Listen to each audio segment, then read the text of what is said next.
Aló, ¿cómo están? Un gusto de saludarlos. Vamos a continuar con la temática dentro de las enfermedades cardiovasculares. Y hoy vamos a tocar un tema de mucha importancia dentro de la cardiología. Me estoy refiriendo a las cardiopatías congénitas. Este es un tema muy apasionante de la medicina. Actualmente los cardiólogos de adultos necesitan tener conocimiento de las cardiopatías congénitas porque en la actualidad el 80% de los niños que nacieron con una cardiopatía congénita pueden llegar a la vida adulta. De igual forma, los cardiólogos pediatras necesitan tener conocimiento de las cardiopatías porque indudablemente hay muchos niños que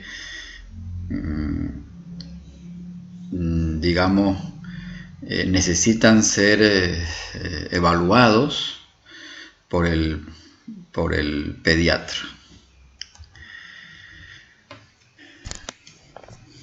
¿Por qué hay tanto interés en la medicina actual en relación a las cardiopatías congénitas?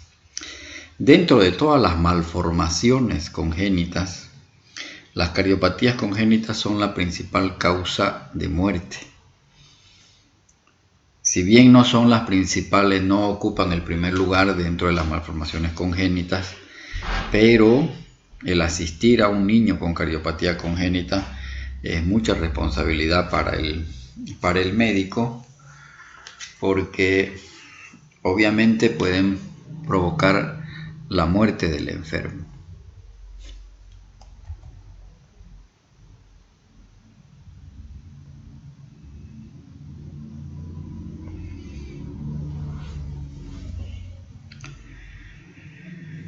Epidemiológicamente se sabe que el 1% de los recién nacidos vivos venga al mundo con una malformación cardíaca. Si bien las causas no se conocen con exactitud, el 90% son de origen multifactorial. Un 5% son de origen ambiental y una de las enfermedades que puede asociarse a cardiopatía congénita es la rubeola.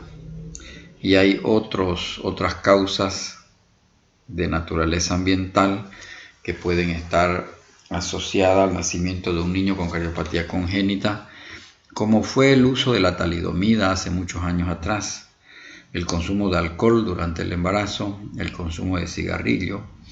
Hay enfermedades maternas que también están asociadas al nacimiento de un niño con cardiopatía congénita, como por ejemplo la diabetes mellitus, el lupus eritematoso sistémico, la infección por VIH. Hay infecciones virales como la rubeola que manifestaba, pero también el citomegalovirus puede estar asociado al nacimiento de un niño con cardiopatía congénita.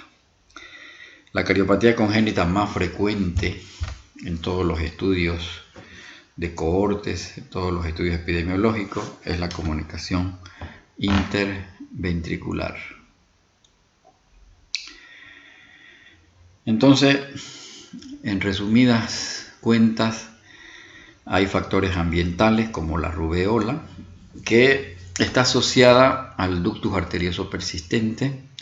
El consumo de alcohol está asociado al defecto del septum interventricular. El consumo de litio está asociado a malformaciones de la válvula tricúspide, la diabetes mellitus, a la comunicación interventricular y a la transposición de las grandes arterias. Y la paciente que sufre de lupus eritematoso sistémico durante el embarazo puede estar asociado al bloqueo auriculoventricular completo.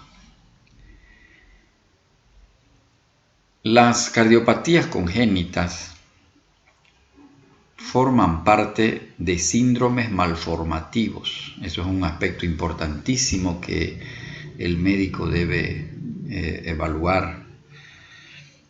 Una de las alteraciones genéticas que más se asocia, y que es más frecuente asociarse a la cardiopatía congénita es el síndrome de Down, que está asociada al canal auriculoventricular, pero también a la comunicación interventricular.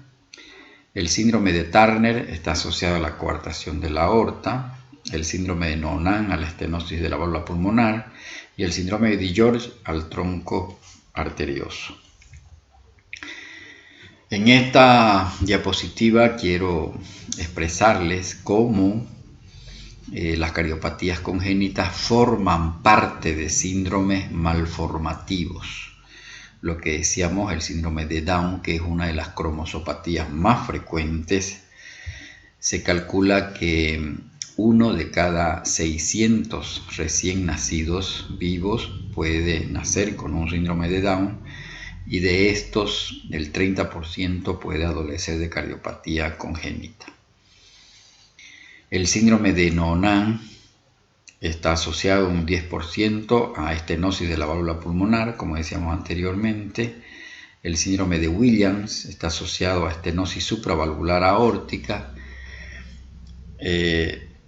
Los pacientes que sufren de síndrome de Marfan también pueden nacer con cardiopatía congénita. El síndrome de Turner asociado a la coartación de la arteria aorta, que vamos a ver posteriormente. Por lo tanto, el asistir a un niño con cardiopatía congénita debe inducirnos a buscar, o mejor dicho, un síndrome malformativo de nacimiento debe inducir al médico pediatra o al médico de atención primaria de salud a buscar una cardiopatía congénita. Eso es lo más importante. El síndrome de Down es la principal cromosopatía y el principal factor de riesgo asociado al síndrome de Down sabemos que es la edad materna. A mayor edad materna, más riesgo de que la madre genere un niño con síndrome de Down. Por lo tanto, todos los niños con síndrome de Down debieran ser examinados, o el médico de atención primaria de salud debe referir al cardiólogo a estos niños, porque la literatura mundial dice de que entre un 30 a 75% de los casos puede asociarse a una cardiopatía congénita. Si bien la literatura mundial dice que la cardiopatía más frecuente es el defecto de los cojines endocárdicos, pero también la comunicación interventricular es muy frecuente.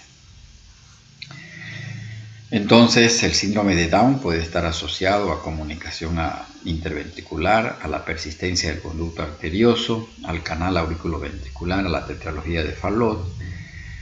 El síndrome de Turner a la coartación de aorta. Aquí tenemos un ejemplo de un niño con síndrome de Noonan que está asociado a estenosis pulmonar y también a la miocardiopatía hipertrófica, y el síndrome de Williams, que está asociado a una estenosis supravalvular aórtica. Por lo tanto, reitero que todo niño, todo paciente que haya nacido con un trastorno malformativo, es importante investigar que no tenga una cardiopatía congénita. El síndrome de Marfan, que se hereda en forma autosómica dominante, tiene una incidencia de un caso por cada 10.000 nacimientos. Las cardiopatías que se asocian más frecuentemente son la válvula aórtica bicúspide y el prolapso de la válvula mitral. Estos enfermos tienen alto riesgo de una rotura de la aorta por debilitamiento. Y el niño que nace de una madre diabética con lupus puede nacer con un bloqueo auriculoventricular completo. Aquí vemos que hay una disociación entre las aurículas y los ventrículos. Aquí la frecuencia auricular es muy diferente a la frecuencia ventricular. Por lo tanto, hay una disociación auriculoventricular. Hay un divorcio total entre las aurículas. Las aurículas están latiendo con una frecuencia muy diferente a la frecuencia de los ventrículos. Entonces, el bloqueo AV completo en un recién nacido debiera hacernos pensar en que la madre tiene un lupus eritematoso sistémico.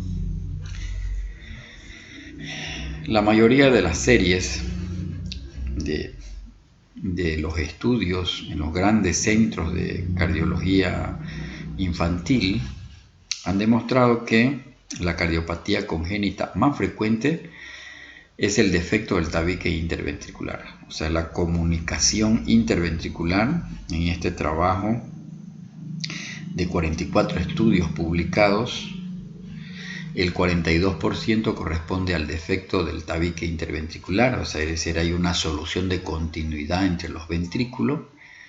El defecto que le sigue es la comunicación interauricular con un 10%, la estenosis de la válvula pulmonar con un 8%, el conducto arterioso permeable con un 7% y la tetralogía de Fallot con un 5%. Estas 5 enfermedades, estas 5 cardiopatías congénitas son las que vamos a desarrollar en esta exposición, porque consideramos que son las más frecuentes. Por otra parte, las cardiopatías congénitas se presentan con mayor frecuencia en lactantes prematuros. Por esa razón, todos los niños que nacen con bajo peso debieran ser chequeados por el cardiólogo. Una de las cardiopatías congénitas que más se asocia a la prematuridad es el conducto arterioso persistente, el conducto arterioso permeable. Cuando se han estudiado a los mortinatos, de igual forma se ha visto que una de las principales causas de los mortinatos pueden ser las cardiopatías congénitas.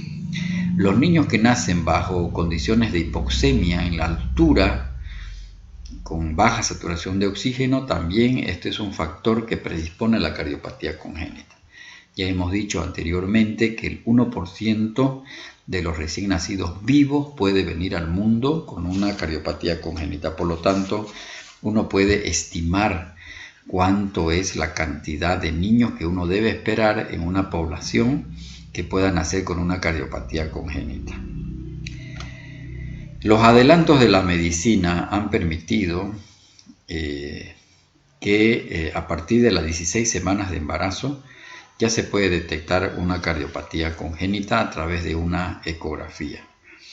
Hay indicaciones muy precisas de los cardiólogos pediatras a qué mujeres embarazadas hay que hacerle una ecografía durante el embarazo. Entonces, lo importante es el diagnóstico precoz. ¿Cuándo hay que sospechar? ¿Cuándo sospechamos que un niño tiene una cardiopatía congénita? Uno de los principales signos que delata una cardiopatía congénita, aunque no es patrimonio de la cardiopatía congénita el soplo, pero es uno de los signos más importantes, es el soplo cardíaco. O sea, la presencia de un soplo cardíaco nos debe hacer sospechar que el niño tiene una cardiopatía congénita. Las infecciones respiratorias a repetición son muy frecuentes en aquellas cardiopatías congénitas acianóticas que cursan con hiperflujo pulmonar. Aquellas cardiopatías congénitas que generan el pulmón húmedo, como por ejemplo la comunicación interventricular, la comunicación interauricular y el ductus arterioso persistente, están asociadas a infecciones respiratorias a repetición. Un dato muy importante dentro del examen físico que hace sospechar, que debe hacer sospechar al médico pediatra o al médico de atención primaria de salud, que debe hacerlo sospechar de que el niño tenga una cardiopatía congénita, es cuando se detiene o se interrumpe el crecimiento y el desarrollo. Muchas cardiopatías congénitas detienen el desarrollo del niño, por lo tanto, debe formar parte de esa evaluación sistemática la cardiopatía congénita como causa del hipodesarrollo infantil. Cuando una mamá refiere que el niño se asfixia o se atraganta durante la mamada, o se pone cianótico el niño, hay que sospechar de que sea portador el niño de una cardiopatía congénita. Todo niño prematuro y portador de síndrome de Down debe ser valorado por cardiología, por las consideraciones que ya hemos hecho anteriormente. La cianosis, cuando se asocia cianosis con frémito cardíaco, casi siempre indican que el niño es portador de una cardiopatía congénita. Es una problemática de salud mundial las cardiopatías congénitas y por eso es que vemos que en el mundo hay muchas asociaciones dedicadas a la cardiología, a las cardiopatías congénitas. La cardiología pediátrica es una especialidad de la medicina y de verdad que hay mucha necesidad de formar cardiólogos pediatras porque la cardiopatía congénita está reemplazando a la cardiopatía reumática. Hay mucho problema de niños que nacen con cardiopatías congénitas porque hay muchos factores de riesgo que están asociados a las cardiopatías congénitas. Y esto que decía el doctor Osler hace muchos años atrás, él en un libro que publica solo dedica 5 páginas al tema de las afecciones congénitas del corazón. Y decía, estos trastornos tienen solamente un escaso interés clínico porque en una gran parte de los casos las anomalías son incompatibles con la vida y en otros no se puede emprender medida alguna para corregir el defecto o incluso aliviar los síntomas. Esto lo decía este eminente médico en 1892. Sin embargo, esto ya pasó a la historia, es parte de la historia de la medicina porque, como decía al inicio, el 80% de los niños que nacen con cardiopatía congénita pueden sobrevivir a la vida adulta por los adelantos de la cardiología. Actualmente estos niños se benefician ya de cirugías inclusive dentro del vientre materno. Los defectos cardíacos son malformaciones congénitas, son las malformaciones mayores, más frecuentes. Y se dice de que de todos los pacientes con cardiopatía congénita, la tercera parte va a enfermar críticamente y puede fallecer en el primer año de vida. Por esa razón es que cobran demasiada importancia dentro de la medicina. Y los otros 2/3 pueden alcanzar la vida adulta. Prácticamente esta exposición es más orientada a aquellas cardiopatías que sobreviven a la etapa adulta. El corazón está muy afectado, es decir, el corazón se afecta, hay una manifestación cardiovascular en muchas enfermedades genéticas como las que están acá, las cromosopatías, trastornos del sistema eléctrico y la miocardiopatía hipertrófica, porque por esa razón es que el corazón está muy afectado, es decir, muchas enfermedades de diversa naturaleza pueden afectar al corazón y en este caso las enfermedades genéticas como producto de malformaciones de trastornos malformativos debe inducir al médico a explorar el corazón. ¿Cómo se clasifican las cardiopatías congénitas? Desde el punto de vista clínico, El 70% de las cardiopatías no cursan con cianosis. Se las llama cardiopatías acianóticas. Todas estas son cardiopatías congénitas acianóticas donde la cianosis no está presente, aunque con el curso del tiempo pueden tornarse cianóticas. El defecto del septum interventricular, el defecto del septum interauricular, la persistencia del conducto arterioso, la estenosis de la aula pulmonar y la coartación de la aorta son cardiopatías congénitas acianóticas que las vamos a ver. Y dentro de las cardiopatías que cursan con cianosis, la que está asociada a cianosis en el nacimiento, la más frecuente es la transposición de los grandes vasos. Sin embargo, a partir de los 6 meses o a partir del año de edad, la cardiopatía congénita cianótica es la tetralogía de Fallot. Otra forma de clasificar las cardiopatías congénitas es tomando en cuenta el flujo pulmonar. Esto es una clasificación muy importante y es muy orientativa para hacer el diagnóstico de la cardiopatía. Dentro de las cardiopatías acianóticas que cursan con hiperflujo pulmonar y que vamos a ver en el desarrollo de la clase, son estas tres: la comunicación interauricular, la comunicación interventricular y la persistencia del conducto arterioso. Y dentro de las no cianóticas, pero con flujo pulmonar normal o disminuido, está la estenosis pulmonar, la estenosis aórtica y la coartación de aorta.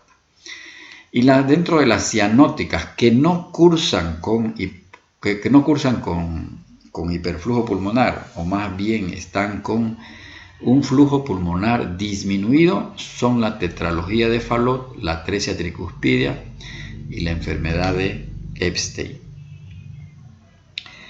Las consecuencias fisiopatológicas, las dos consecuencias fisiopatológicas más frecuentes, es decir, las más sobresalientes dentro de las cardiopatías congénitas acianóticas, son el hiperflujo pulmonar y la sobrecarga de volumen y dilatación de cavidades cardíacas. Entonces vamos a ir desarrollando las cardiopatías congénitas más frecuentes, pero con relación a aquellas que sobreviven a la etapa adulta. Y por esa razón vamos a empezar con la comunicación interauricular.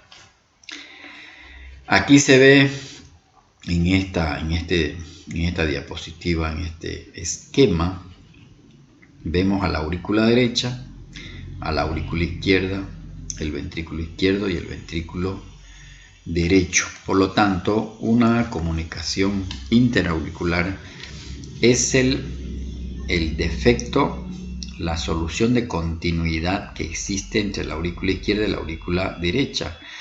Por lo tanto, durante la sístole, la sangre fluye de aurícula izquierda, que es una cavidad de mayor presión. Por lo tanto, la sangre fluye de izquierda a derecha, porque la presión en la aurícula izquierda es mayor que la presión en la aurícula derecha. Esta cardiopatía representa 10 a 15% del total de las cardiopatías congénitas. Son las que con mayor frecuencia aparecen de forma aislada en jóvenes y adultos. De estas cuatro formas anatómicas que existen del defecto del septum interventricular, la mayor frecuencia está relacionada con el ostium secundum. O sea, lo más frecuente de la comunicación interauricular es en su forma de ostium secundum. Muy importante, y eso se define en la ecocardiografía, aunque hay elementos de la clínica que nos pueden hacer sospechar. Entonces, la forma más frecuente de comunicación interauricular es de tipo ostium secundum. Entonces, la comunicación interauricular no es más que una solución de continuidad entre la aurícula derecha y la aurícula izquierda. En un principio, esto permite que haya un flujo de sangre desde la aurícula izquierda, porque tiene mayor presión, hacia la aurícula derecha. Cuando no se corrige el defecto, posteriormente ese flujo se invierte y el niño se vuelve cianótico. Puede no dar síntomas en la infancia. Aunque la frecuencia es del 7% en el nacimiento, representa el 40% de las cardiopatías congénitas encontradas en el adulto. Cuando yo tengo un paciente de unos 30 años de edad con soplo y descarto que es una cardiopatía adquirida tipo valvulopatía mitral, lo primero que debo pensar es que sea una comunicación interauricular. Y el defecto del septum interauricular predomina en las mujeres, es más frecuente en las mujeres. Actualmente, con los métodos existentes dentro de la cardiología, el diagnóstico se puede realizar precozmente. La supervivencia natural por encima de los 50 años es solo del 50%. Esta es una cardiopatía que permite al paciente sobrevivir hasta la etapa adulta.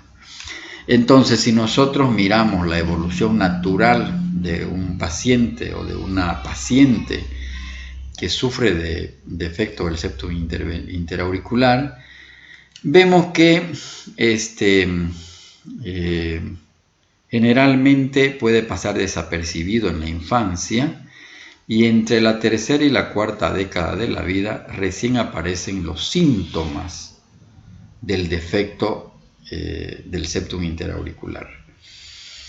Hay un cortocircuito de izquierda a derecha, el paciente puede estar asintomático por mucho tiempo. Es frecuente que estos niños, o que estos pacientes, o que estas pacientes, porque más es frecuente en las mujeres, sufran de infecciones respiratorias a repetición, porque es una cardiopatía acianótica con hiperflujo pulmonar. Son frecuentes las arritmias auriculares, como la fibrilación auricular, el flúter auricular, y muchas veces el motivo de internación o motivo de consulta. Por lo tanto, siempre hay que pesquisar el soplo en estos enfermos que acuden por un trastorno del ritmo cardíaco. Cuando esa cardiopatía progresa, se genera lo que es la hipertensión pulmonar y empieza a invertirse el flujo de derecha a izquierda, y el paciente puede tornarse cianótico y vienen ya los síntomas de la insuficiencia cardíaca como disnea, irritación yugular, hepatomegalia, edema de miembros inferiores. Prácticamente cuando estamos con una paciente de 35, 40 años con historia de un soplo y cuando ya acude en forma tardía, digamos, con síntomas de insuficiencia cardíaca, es porque el flujo ya se ha invertido, ya el cortocircuito es de derecha a izquierda. De hecho, de que ya tiene hipertensión pulmonar, prácticamente estamos ya ante una paciente con una evolución muy tardía y muy poco se va a beneficiar de la cirugía reparativa porque ya está con hipertensión pulmonar. Lo ideal es pesquisar la cardiopatía a temprana edad, porque estos niños lo ideal es operarlo en la etapa preescolar. ¿Qué tienen estos pacientes? Tienen un soplo sistólico sobre el borde external izquierdo, sobre el foco pulmonar, y el soplo que tienen no es por el cortocircuito. En realidad el soplo sistólico de los niños o de los pacientes que tienen defecto del septum interauricular es por hiperflujo, no es por el flujo de izquierda a derecha. Típicamente hay un desdoblamiento fijo y constante del segundo ruido cardíaco que se oculta mejor en los focos de la base. El electrocardiograma va a mostrar un bloqueo de la rama derecha con sobrecarga del ventrículo derecho y un hemibloqueo anterosuperior. Radiográficamente uno va a ver cardiomegalia y es fundamentalmente de cavidades derechas del ventrículo derecho porque toda la sangre va de izquierda a derecha, dilata la aurícula derecha, hay mayor sangre que pasa de la aurícula derecha al ventrículo derecho y por esa razón se dilata la arteria pulmonar y hay hiperflujo pulmonar. La ecocardiografía es el gold estándar para hacer el diagnóstico, permite hacer el diagnóstico de la cardiopatía congénita, va a valorar el grado de hipertensión pulmonar y el tipo anatómico de la cardiopatía, de qué tipo es el defecto del septum interauricular. En cuanto al pronóstico, suele tolerarse bien durante la infancia y generalmente los síntomas aparecen a partir del tercer decenio de la vida. Dentro de las manifestaciones clínicas tardías son la hipertensión pulmonar, arritmias auriculares, insuficiencia tricuspidea y la insuficiencia cardíaca. Estamos hablando ya de que la cardiopatía está muy avanzada. Esto es la radiografía de una paciente portadora de comunicación interauricular. Lo que se ve es hiperflujo pulmonar, hay aumento del arco de la pulmonar, hay cardiomegalia, dilatación fundamentalmente de las cavidades derechas.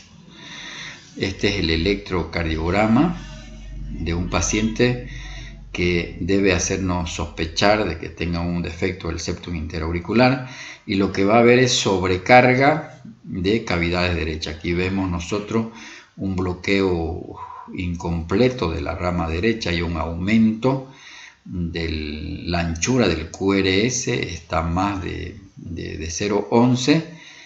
Las R's aquí son altas en B1 y en B2, por lo tanto hay una sobrecarga del lado del ventrículo derecho, aunque hay todavía un ritmo sinusal, se ven las ondas P perfectamente, pero también lo que se ve son ondas P pulmonares, unas ondas P hiperagudas, ¿no ve? En D2, en B1, en B2 se ve ondas P picudas. Eso habla de que hay sobrecarga de las cavidades derechas. Acá también se puede ver una sobrecarga del ventrículo derecho con ondas R altas en B1 y en B2. Todavía el paciente está en ritmo sinusal, se ven perfectamente las ondas P, están también visibles las ondas P, y el eje cardíaco está tirado a la derecha. Por esa razón es que en D1 se ve más negativo que positivo.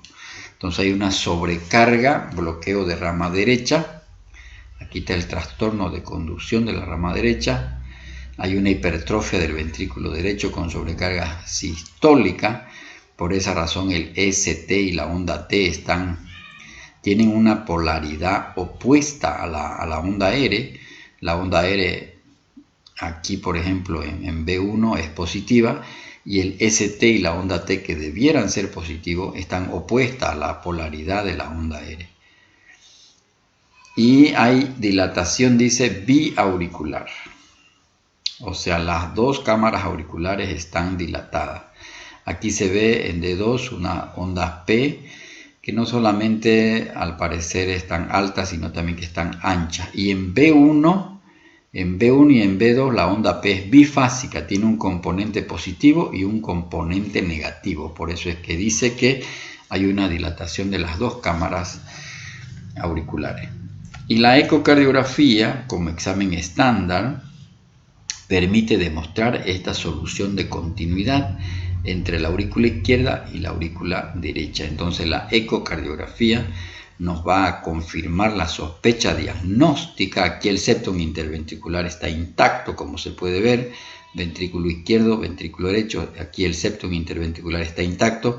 Sin embargo, acá hay una solución de continuidad. La ecocardiografía nos va a permitir confirmar el defecto de continuidad que hay. Nos va a permitir determinar la variedad anatómica, si es un septum secundum, si es un septum primum o tipo seno coronario. Nos va a permitir valorar cuán dilatadas están las cavidades. Generalmente en el defecto del septum interauricular son las cavidades derechas las que están dilatadas. Y puede también la ecocardiografía descartar lesiones asociadas. Entonces, cuando se lo deja evolucionar al paciente con comunicación interauricular, cuando no se corrige el defecto, el camino que le queda a ese enfermo es a desarrollar hipertensión pulmonar.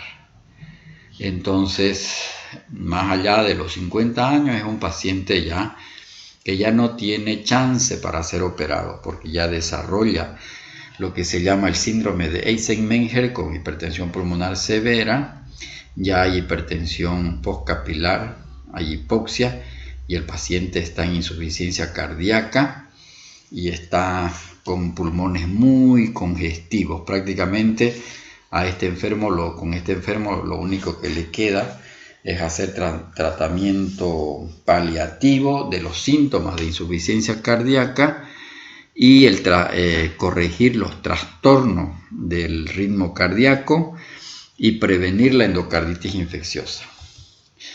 El tratamiento de una comunicación interauricular consiste en el cierre de ese defecto, de esa solución de continuidad. Hay que cerrarla, lo cual es de naturaleza quirúrgica, puede hacerse a través de una sutura o un parche. Y ahora lo moderno dentro de la cardiología es el intervencionismo, el cateterismo intervencionista, que permite colocar estos dispositivos que permite cerrar la comunicación interauricular. Ahora los niños, los pacientes se benefician de este tratamiento prácticamente no invasivo. Ya no se necesita hacer una cirugía cardíaca abierta, hacer toda una esternotomía para cerrar la solución de continuidad. Entonces ahora se cuenta con los dispositivos de cierre, como por ejemplo este dispositivo, que permite cerrar esta solución de continuidad. Lo ideal entonces a los niños se los debe intervenir en etapa preescolar. La comunicación interventricular es una solución de continuidad en el tabique interventricular y decíamos en un principio que es la cardiopatía congénita más frecuente al nacimiento. Pero son rara vez un niño con este tipo de cardiopatía llega a la vida adulta. De igual forma, esta cardiopatía congénita, lo ideal es intervenirlo a los niños en la etapa preescolar. Dejada de su evolución natural, el 50% ha fallecido a los 40 años y el 70% antes de los 60 años. O sea, es raro que un niño que haya nacido con cardiopatía congénita, que haya sido importante, sobreviva a la etapa adulta. Generalmente estos niños, si no se los opera a tiempo, fallecen a temprana edad. Semiológicamente, la comunicación interventricular cursa con un soplo holosistólico sobre el borde esternal izquierdo y casi siempre se asocia a frémito. Los niños que tienen comunicación interventricular, generalmente cuando el defecto es grande, son niños que manifiestan hipodesarrollo físico. En el electrocardiograma va a haber hipertrofia del ventrículo izquierdo y en la radiografía va a haber cardiomegalia a expensas fundamentalmente de cavidades izquierdas y también una característica, como toda cardiopatía congénita acianótica, se asocia a hiperflujo pulmonar. La ecocardiografía es el examen fundamental para hacer el diagnóstico. Casi siempre los niños que nacen con comunicación interventricular cursan con frémito y el soplo es rudo y sistólico. El segundo ruido generalmente está desdoblado. Es frecuente que el soplo sea, como decía anteriormente, sea intenso, 4 o 5 sobre 6, y es bien rudo sobre el borde esternal, pero es un soplo que se irradia hacia los 4 focos, como dice la literatura, como en los rayos de bicicleta, se irradia a todos los focos y siempre hay frémito, sobre todo cuando el defecto es grande. Estos niños de esta cardiopatía congénita, acianótica con hiperflujo pulmonar. Idealmente, cuando el defecto es grande, el niño tiene que operarse lo más pronto posible, en la edad preescolar, porque también sufren de infecciones respiratorias a repetición y estos niños tienen riesgo de endocarditis infecciosa. El ductus arterioso persistente está asociado a una infección viral, que es la rubeola. Es más frecuente en las mujeres y está asociada a la prematuridad y al hecho de nacer en la altura. Hay cardiopatías que se asocian al conducto arterioso persistente, como es la coartación de aorta, la transposición de las grandes arterias, la atresia pulmonar.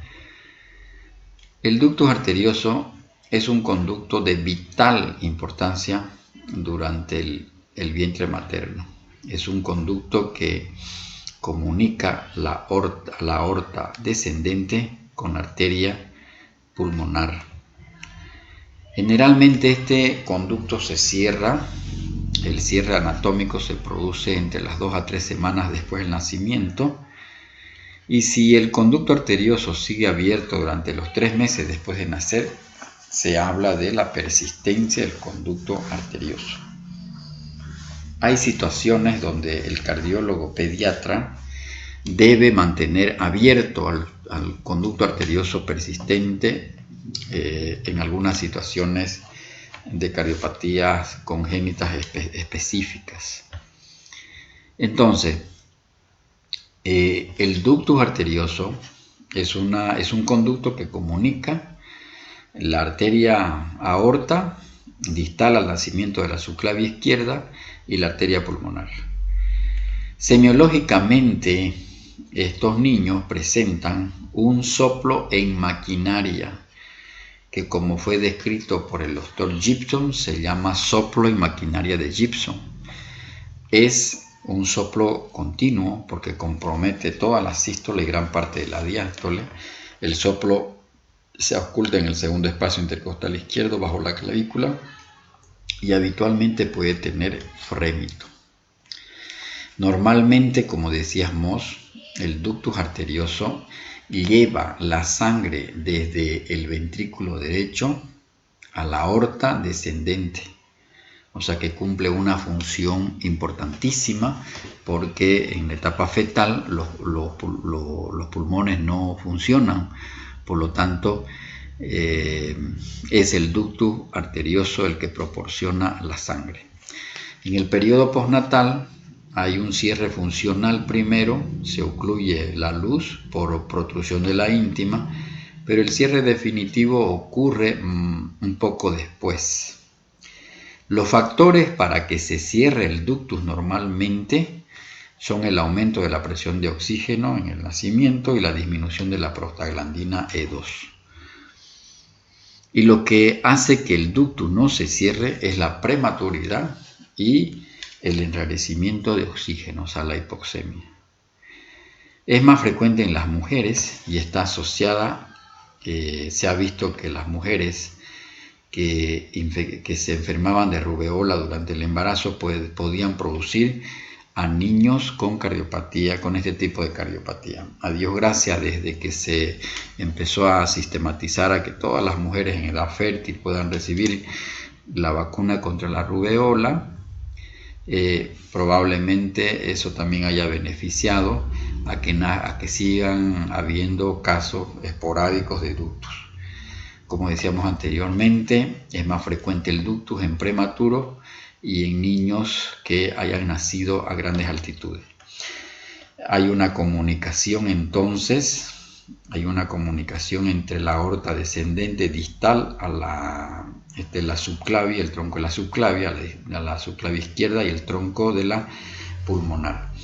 Entonces lo que ocurre es que hay dilatación pulmonar por hiperflujo, se dilatan las cavidades izquierdas con sobrecarga de tipo diastólica y se dilata también la aurícula izquierda.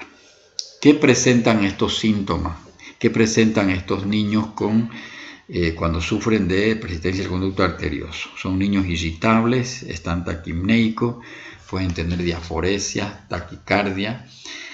Cuando se examina el pecho del enfermo, el ápex es amplio, hay un latido apical importante, puede haber tiraje subintercostal, el soplo de maquinaria en foco pulmonar, y un aspecto importante es que los pulsos periféricos son saltones. Hay una diferencia, hay una presión arterial divergente, eso siempre debe llamar la atención. Ahí la sistólica está muy alta y la diastólica baja. Eso hace sospechar de que se trate de un ductus arterioso persistente, similar a lo que ocurre como en la insuficiencia de la válvula aórtica que cursa con pulsos saltones. Radiográficamente se ve cardiomegalia, predominio de cavidades izquierda, el tronco de la pulmonar está prominente, el botón aórtico también, y hay un aumento de la vascularidad pulmonar. La comunicación interventricular, la comunicación interauricular y el ductus arterioso persistente son las tres cardiopatías congénitas acianóticas que cursan con hiperflujo pulmonar. Esto para recordar. ¿Qué complicaciones tiene un niño que no se opera de un ductus? Puede desarrollar lo que se llama la endocarditis infecciosa, pueden haber aneurisma en la arteria pulmonar, se puede calcificar el conducto, puede haber trombosis, pueden haber embolias paradójicas, y si no se corrige, si no se liga, si no se le da solución a este conducto persistente, el niño va a desarrollar con el tiempo lo que se llama el síndrome de Eysenck-Menger, que es un síndrome de hipertensión pulmonar severa, que también lo puede provocar la comunicación interauricular y la comunicación interventricular. El doctor Roberto Gross marcó un hito dentro de la cardiología en el año 1938 porque este cirujano fue el primero que realizó la ligadura de un ductus en una niña de 7 años y medio. Esto ha formado parte de la historia.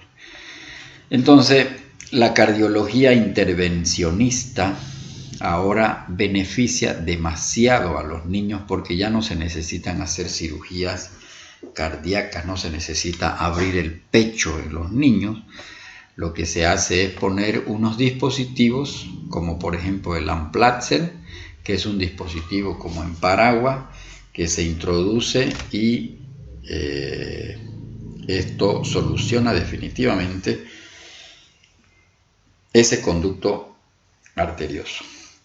Esas son las ventajas de la cardiología de avanzada, la cardiología intervencionista.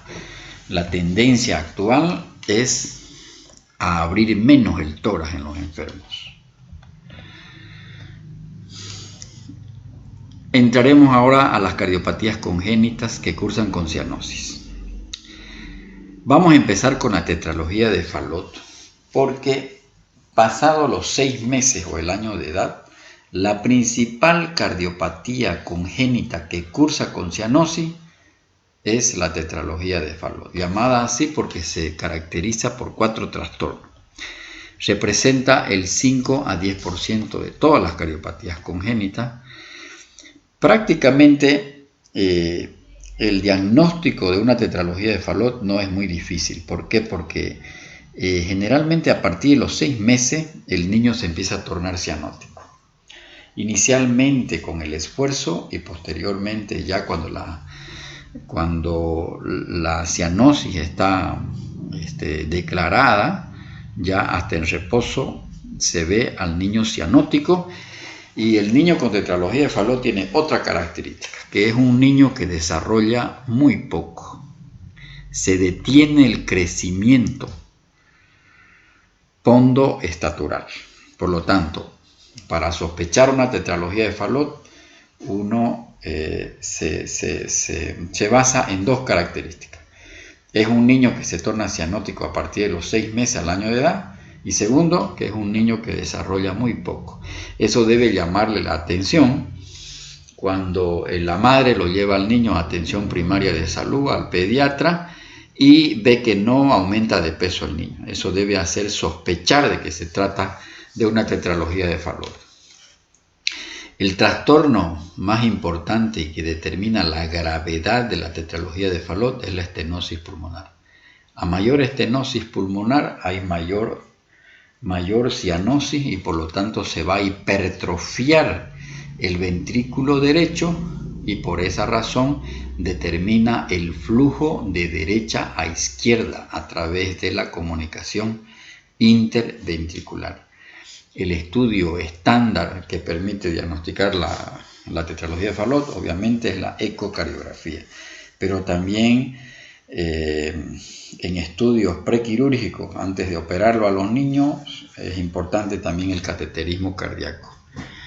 Entonces la malformación congénita cianótica más común pasado los 6 meses y el año de edad. En cambio, cuando un niño nace con cianosis, la cardiopatía congénita más frecuente es la transposición de las grandes arterias. Pero si la cianosis se presenta recién después de los 6 meses y primero con el esfuerzo, es la tetralogía de Fallot. Corresponde al 50% de los casos de cardiopatía congénita, el 70-75% de los niños cianóticos que sobrepasan los 2 primeros años de vida. O sea, esta es una cardiopatía congénita también que debe intervenirse lo más pronto posible, fundamentalmente antes de los 2 años de vida. ¿Qué síntomas refiere la madre cuando el niño tiene tetralogía de Fallot? Se cansa, tiene disnea, se torna cianótico inicialmente con el esfuerzo o con la mamada, hay fatigabilidad, hay crisis de hipoxia, los niños se tornan cianóticos, se tornan morados, y el niño lo que hace es ponerse en cuclilla, y ese encuclillamiento alivia la cianosis. Cuando se ve las manos de los niños, hay lo que se llama los dedos hipocráticos, la cianosis, que es de tipo central, hay cianosis en los labios, es cianosis de tipo central, y por lo tanto las uñas en vidrio de reloj, los dedos hipocráticos que ya hemos visto en semiología. Entonces, cuando uno explora al niño, se ve que es un niño que ha desarrollado muy poco, tiene cianosis central, tiene un soplo sistólico expulsivo en foco pulmonar, generalmente con frémito. Si se le hace un examen de sangre, es de hecho que tiene poliglobulia, porque la cianosis, la hipoxia crónica que sufren estos niños, porque hay un flujo de sangre y un shunt de derecha a izquierda, por la estenosis de la válvula pulmonar genera una hipertrofia de ventrículo derecho, por lo tanto hay un aumento importante de la presión en el ventrículo derecho y eso hace que la sangre pase del ventrículo derecho al ventrículo izquierdo y por eso se genera la cianosis. Entonces estos niños tienen una hipoxia crónica y la hipoxia crónica es la que genera la poliglobulia. Y estos niños, cuando se les hace un examen de sangre, pueden tener hematocrito arriba de 60%, 60-65%, es una situación que le genera mucho dolor de cabeza y tienen alto riesgo de trombosis cerebral y por esa razón se indican las sangrías periódicas a estos niños. Radiográficamente se ve esta imagen que la literatura dice una imagen de corazón en zapato sueco. La punta cardíaca está como levantada, está como que si estuviera empujándose desde abajo la punta cardíaca y el arco de la pulmonar, a diferencia de la CIA, CIB, del ducto, que tienen un arco pulmonar muy prominente, acá está excavado. También se le llama el signo del hachazo. El arco de la pulmonar está excavado, la punta cardíaca está redondeada y levantada, el corazón generalmente de tamaño normal y no se acompaña de un flujo pulmonar importante. La tetralogía de Fallot se asocia a un flujo pulmonar normal o disminuido. Por lo tanto, estos enfermos habitualmente no tienen infecciones respiratorias a repetición, porque no son pulmones húmedos, son pulmones secos. No hay sangre, no hay aumento del flujo pulmonar porque hay estenosis de la válvula pulmonar. Es un dato muy importante, es decir, la radiografía de tórax nos orienta mucho para hacer el diagnóstico diferencial entre una CIB, CIA, el ductus arterioso persistente. Entonces, dentro de la clínica, los niños están cianóticos. El 10% de los casos tienen crisis de hipoxia en la etapa recién nacido y lactancia, acusan disnea, diaforesis profusa, y en la exploración física hay un soplo expulsivo pulmonar con un segundo ruido borrado. Esa es la característica. Acá se ve otra imagen de una radiografía igual con la punta cardíaca levantada y acá no se ve tan bien, digamos, pero el arco de la pulmonar está excavado. Forma clásica de corazón es la forma de corazón en zapato sueco.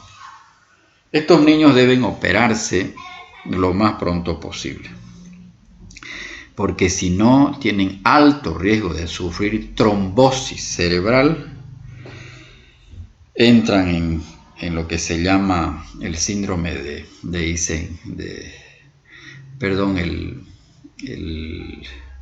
tienen alto riesgo de endocarditis infecciosa.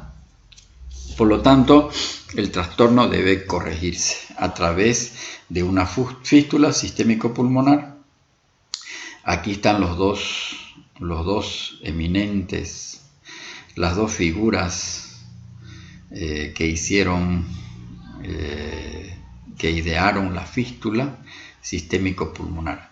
También el procedimiento de Glenn es un procedimiento para solucionar el tratamiento de esta cardiopatía congénita. Como esto no es una clase de cirugía cardiovascular, solamente nos vamos a remitir que lo que hay que hacer, que estos niños sí o sí se los deben operar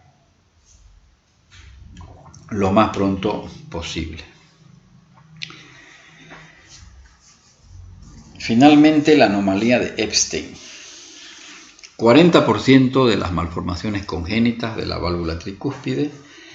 Esta es una cardiopatía congénita donde la valva septal de la tricúspide está desplazada apicalmente. Se produce una atrialización del ventrículo derecho.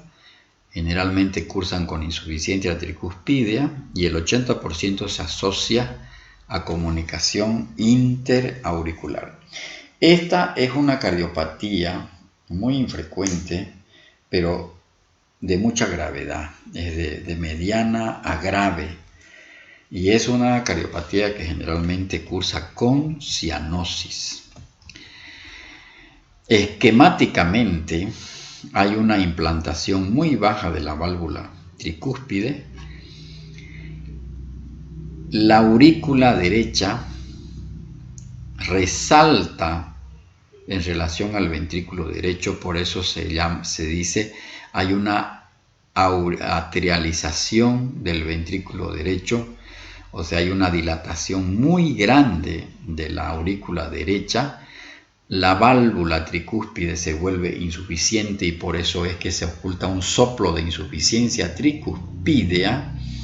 Y como hay un aumento de la presión en la aurícula derecha, hay un flujo de sangre que va de aurícula derecha a aurícula izquierda y por esa razón estos pacientes cursan con cianosis. La radiografía de tórax prácticamente hace sospechar mucho la anomalía de Epstein. Es una radiografía con una cardiomegalia importante, pero fundamentalmente de cavidades derechas. La aurícula derecha es gigante y por esa razón es que estos enfermos también sufren de trastornos del ritmo cardíaco. Pueden entrar en fibrilación auricular, pueden entrar en flúter auricular. Y yo voy a encontrar un soplo de insuficiencia tricuspidia, porque el trastorno fundamental de la anomalía de Epstein radica en la válvula tricúspide. La mayor parte de los pacientes están cianóticos, hay fatigabilidad, hay cardiomegalia como la que estamos mostrando, y un porcentaje muy importante de estos enfermos se asocia al síndrome de Wolff-Parkinson-White. Cuando se le hace un electrocardiograma a estos enfermos, pueden tener este síndrome de preexcitación que se llama el Wolff-Parkinson-White, que lo vamos a ver en los trastornos del ritmo cardíaco. El electrocardiograma de un paciente que tiene anomalía de Epstein tiene las siguientes características. Como la aurícula derecha está muy grande, tienen unas ondas P de alto voltaje. La radiografía de tórax se ve un corazón globoso con una vascularidad pulmonar en relación a la cianosis, es decir, no son pulmones muy húmedos. La ecocardiografía, al igual que en todas las cardiopatías congénitas, es el gold estándar para hacer el diagnóstico. Hay una gran cavidad auricular derecha y hay un desplazamiento del anillo valvular de la válvula tricuspidia. Entonces, con esto hemos terminado lo que son las cardiopatías congénitas, fundamentalmente aquellas cardiopatías congénitas que las más frecuentes y las que sobreviven a la etapa adulta. La intención de abordar la temática de las cardiopatías congénitas es despertar el interés que debe existir para el médico de atención primaria de salud, para los médicos que no son de la especialidad de la cardiología, de que hay que buscar cardiopatías congénitas, porque es muy frecuente la cardiopatía congénita y debe formar parte dentro de la sistemática de evaluación de un niño o de un adulto que viene por soplo. Es decir, cuando yo encuentro un soplo en un paciente, de acuerdo a la edad, debo pensar o que se trata de una cardiopatía adquirida, cuya causa más frecuente sigue siendo la fibrosis reumática, o una cardiopatía asociada al envejecimiento como la estenosis de la válvula aórtica. Y si yo descarto reumática, etiología reumática y etiología aterosclerótica, lo que debo pensar es que deba ser una cardiopatía congénita. Y la edad nos hace pensar en qué tipo de cardiopatía congénita. Si yo me encuentro con una embarazada que viene con historia de disnea, de 25 años, de 30 años, una de las cardiopatías que debo pensar en una mujer embarazada sigue siendo la estenosis de la válvula mitral de origen reumática. Pero cuando yo descarto la estenosis de la valvulopatía mitral reumática, la primera cardiopatía que debe pensar el médico es la comunicación interauricular. O sea, la cardiopatía congénita más frecuente en una mujer es la comunicación interauricular. Peor si está embarazada. Entonces, ese es el enfoque de esta clase. Entonces, el cardiólogo de adulto debe aprender conceptos de la cardiología pediátrica. Y el cardiólogo infantil también debe aprender conceptos de la cardiología, de la cardiopatía de adulto. ¿Por qué? Porque muchos niños sobreviven a la etapa adulta y un pediatra puede encontrarse con un niño de 15 años, 16 años, de 18 años, que fue operado a los 4 años. Por lo tanto, el cardiólogo pediatra está obligado a conocer esos conceptos ya de adulto de la cardiología infantil. Y lo propio, el cardiólogo de adulto ahora es una obligación, es parte de las nuevas escuelas de formación que los cardiólogos de adulto sepan, estén empapados de la cardiología infantil. La medicina cura unas veces, otras veces alivia, pero debe consolar siempre. Muchas gracias.